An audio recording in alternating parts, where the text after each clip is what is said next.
Welcome back to Movie Recaps. Today I will show you an action, drama, thriller film from 2018, titled Red Sparrow. Spoilers ahead.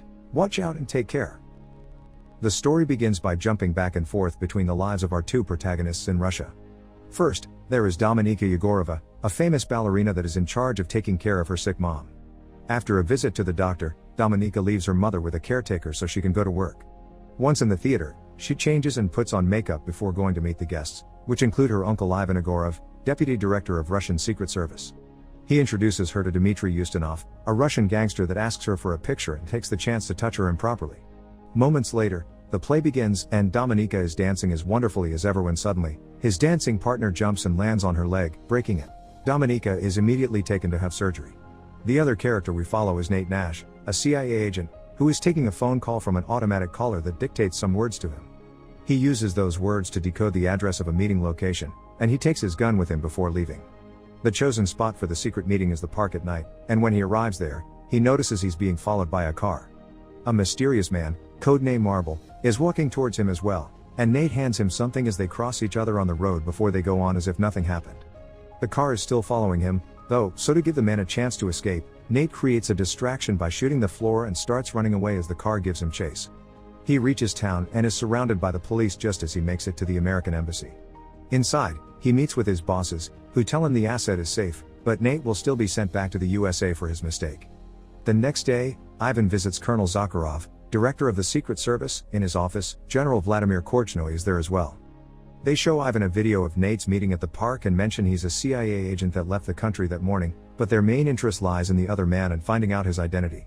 We cut to Dominika then, who is waking up at the hospital to find her leg in a metal frame. She starts crying when she realizes she won't be able to dance again. 3 months pass. Dominika, who is still walking with the aid of a cane, is visited by Ivan. He comments on the fact a replacement for her has already been found and how the theater had been lending them the apartment and covering her mom's medical expenses, all that will stop soon now that she doesn't work for them anymore.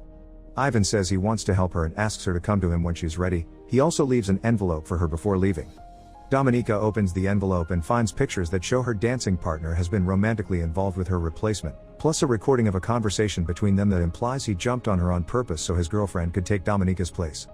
Later that day, we find Dominika in the theater, watching her former partner and the new girl practice. After they're done, they go to the steam room and Dominika follows them, only to find them having relations. Rage takes over and Dominika starts using her cane to beat them both to the ground before running away.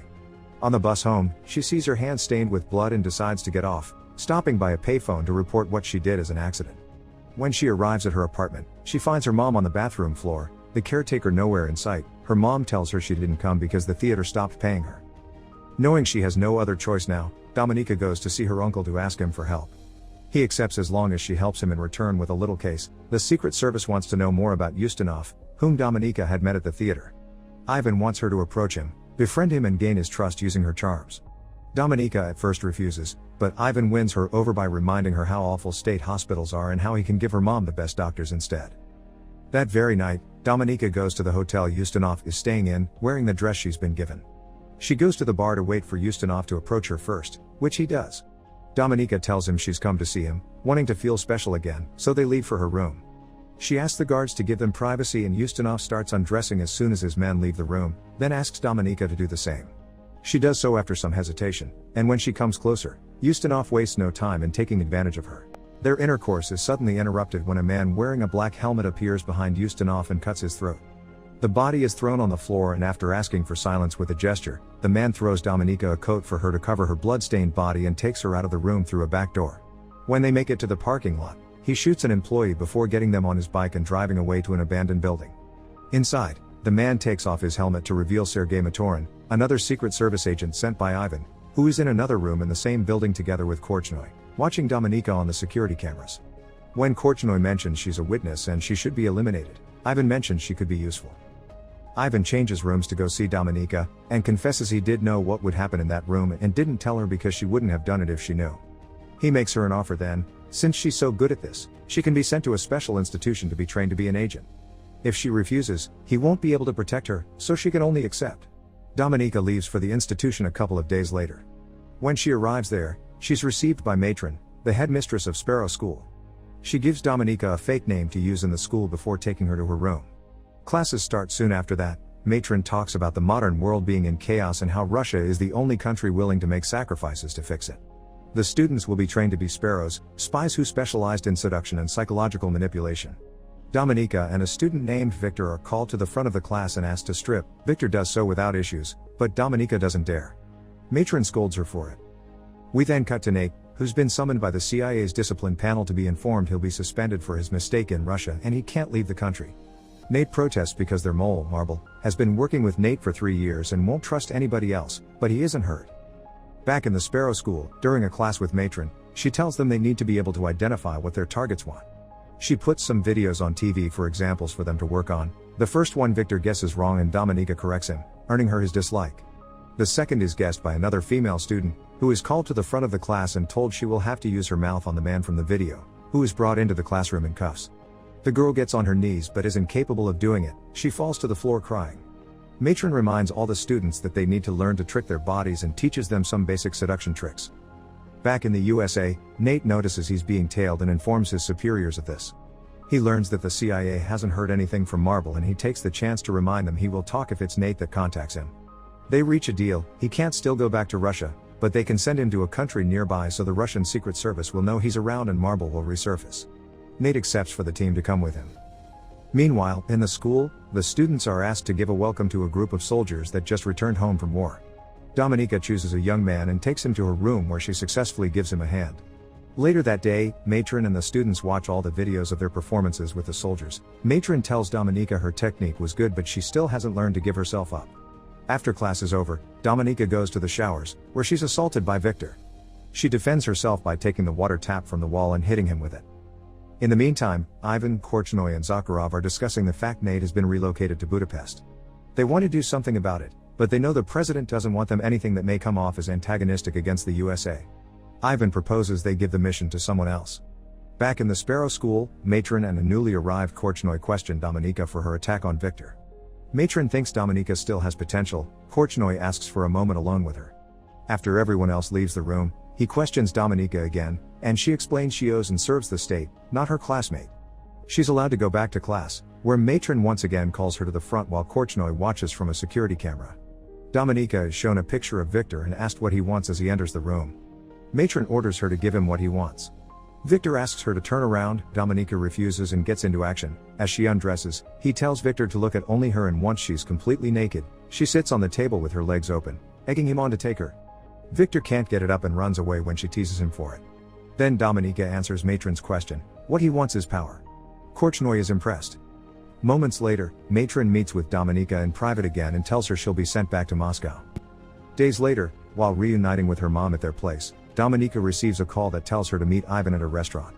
When she makes it there, she sits with him and he explains her next mission. She'll be sent to Budapest to befriend Nate and gain his trust so she can learn the identity of their mole.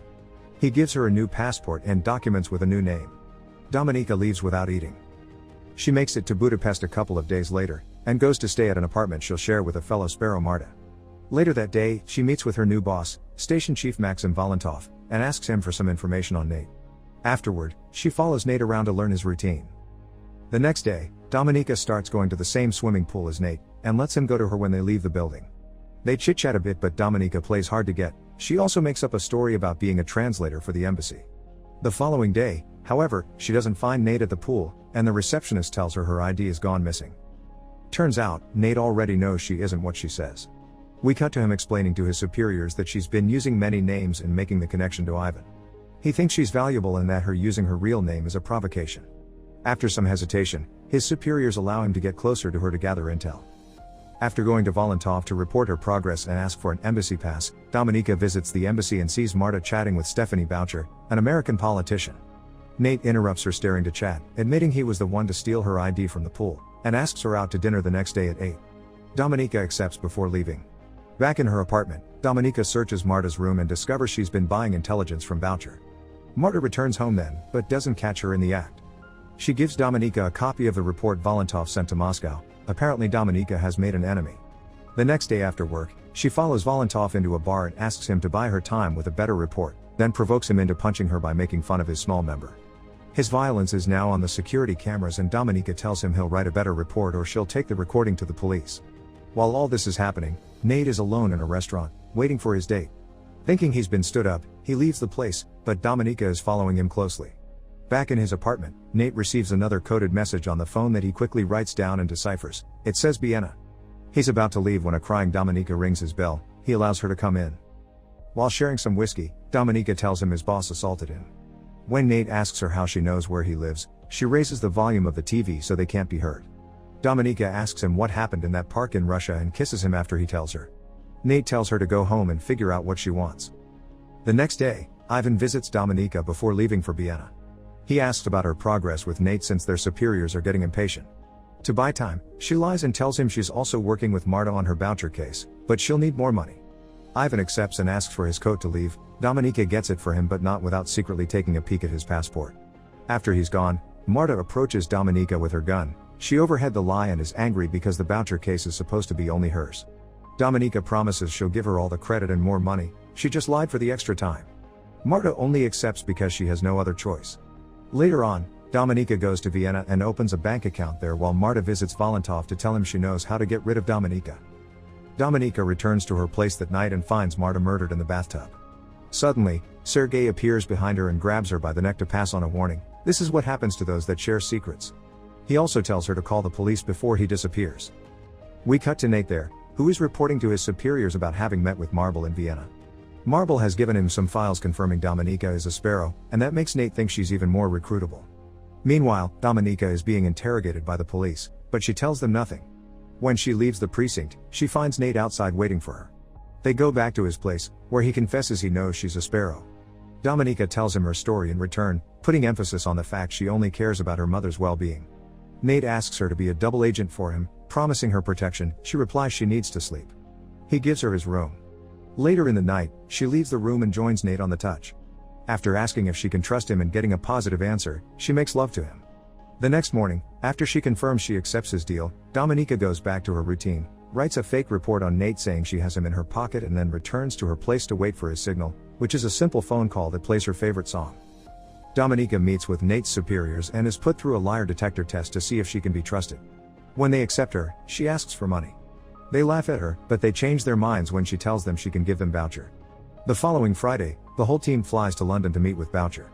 Dominika stays in a special hotel room the CIA prepared for her with security cameras to monitor her and a set of discs hidden under a desk to change for the real ones later.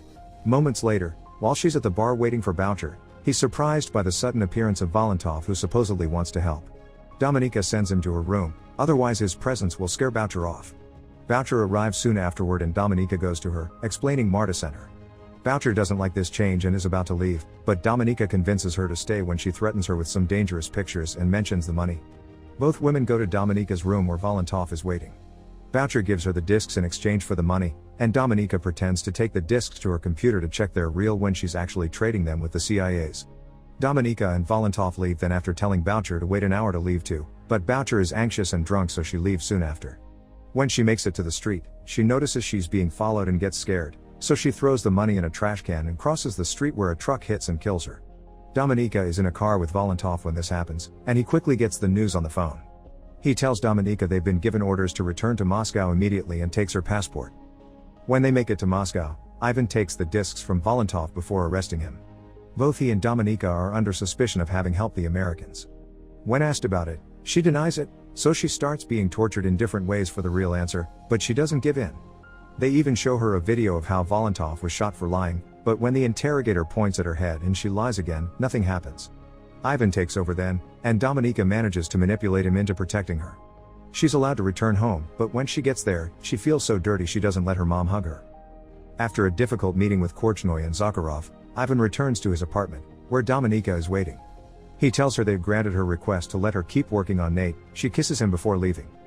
Dominika returns to Budapest and meets with Nate. They go to his apartment, where he expresses his suspicions of her quick release. Dominika convinces him to relocate her and her mom to America and to give her more money. He accepts before they make love. In the middle of the night, Dominika wakes up when she hears a noise. She goes to the kitchen to find Sergei torturing Nate. She pretends to be on his side at first, even helping him hurt Nate to get the name of the mole. But when Sergei gets distracted, she hits him back and helps Nate cut the straps tying him to the chair. The three of them get into a fight that doesn't last long. Sergei slips and Dominika takes the chance to stab him. She wakes up in the hospital the next day, and leaves her room to have a smoke. She's then approached by Korchnoi, who reveals himself as Marble. He thinks he'll be caught soon and doesn't want to die in vain, so he asks Dominika to expose him so she can become a national hero and take his place as a mole. She doesn't give him a definite answer, but after he leaves, she checks on Nate and leaves as well. She gives herself up to the police and asks to see the Russian ambassador. When she's taken to him, she tells him to call Zakharov and inform him she has the name of the mole, which she'll give him in exchange for her freedom. A meeting to do the exchange is arranged later that night at an airport. Nate will walk with her to confirm the identity of the mole, and she mustn't try to run or she'll be shot. Nate is angry with her because he thinks she's used him, but she has a surprise. When the Russians approach them with the mole, they take the bag off his face to reveal it's not Korchnoi, it's her uncle Ivan, who has been framed thanks to Dominika fabricating evidence since she made it to Budapest the first time. Nate quickly catches on and confirms Ivan is the mole. After the exchange is done, Ivan is shot by a Russian sniper and Dominika is taken away on a helicopter. Back in Russia, she's named a heroine and allowed to have a good life with her mom. The movie ends when she receives a phone call and the only sound on the line is her favorite song. Make sure to subscribe and turn on notifications so you can watch more videos like this. Thanks for watching.